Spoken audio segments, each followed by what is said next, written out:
अरे पगार आमच्या हक्काचा, अरे कोण बोलते देणार नाही? महाराष्ट्र नवनिर्माण सेनेचा, सन्माननीय राजसाहेब ठाकरेंचा, सन्माननीय अमित साहेब ठाकरेंचा.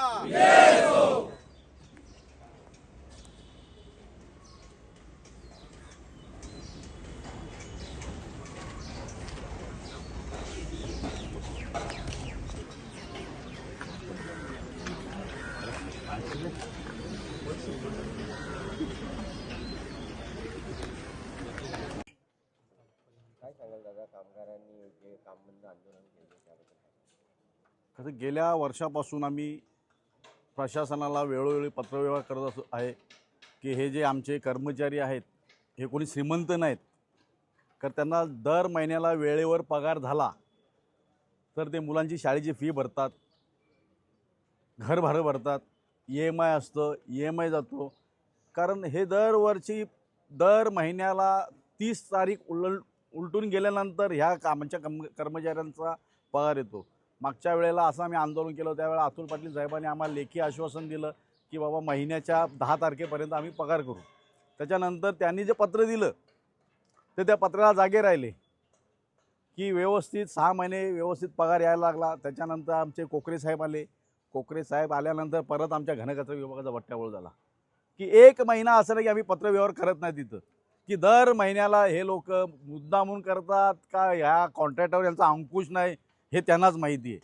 कारण मी कॉन्ट्रॅक्टरला फोन केला की बाबा तू पेमेंट का करत नाही, तर कॉन्ट्रॅक्टर साहेब बोलता आमचे जवळजवळ 2-2.5 कोटी बोलतो माझे बिल बाकी आहे. त्यामुळे आता आम्ही माझी लढाई महापालिकेची, कॉन्ट्रॅक्टरला बिल मिळो न मिळो पण आम्हाला आमच्या कर्मचाऱ्यांना पगार हा वेळेवर मिळाला पाहिजे.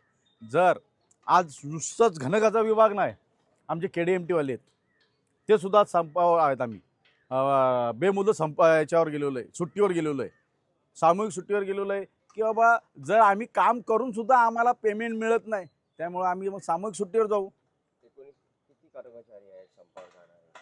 400 ते 450 कर्मचारी आज संपावर नाही, काम बंद सामूहिक सुट्टीवर आम्ही गेलेलो आहे. काम करूनसुद्धा आम्हाला पगार मिळत नाही, तर मग त्यापेक्षा सामूहिक सुट्टीवर जाऊ आपण. म्हणून जोपर्यंत प्रशासनाला जाग येत नाही, जोपर्यंत आमच्या KDMTचे पगार सुरळीतपणे वेळेवर जी तारीख देईल त्या तारखेला होणार नाही किंवा आमचे घनकचरा विभागाचे वेळेवर पगार झाला नाही तर आम्ही पुन्हा हाच पायंडा आम्ही सतत चालू ठेवू. मी आपल्या माध्यमातून प्रशासनाला आवाहन करतो की ह्या गोरगरीब जनतेवर, ह्या कर्मचाऱ्यांवर अन्याय करू नका, कारण त्यांनाही पोट आहे. जसं तुम्हाला दर महिन्याला वेळेवर पगार मिळतो तसाही ह्या लोकांना वेळेवर पगार मिळाला पाहिजे, नाही तर हे आमचं सामूहिक सुट्टी हे कायमस्वरूपी राहील.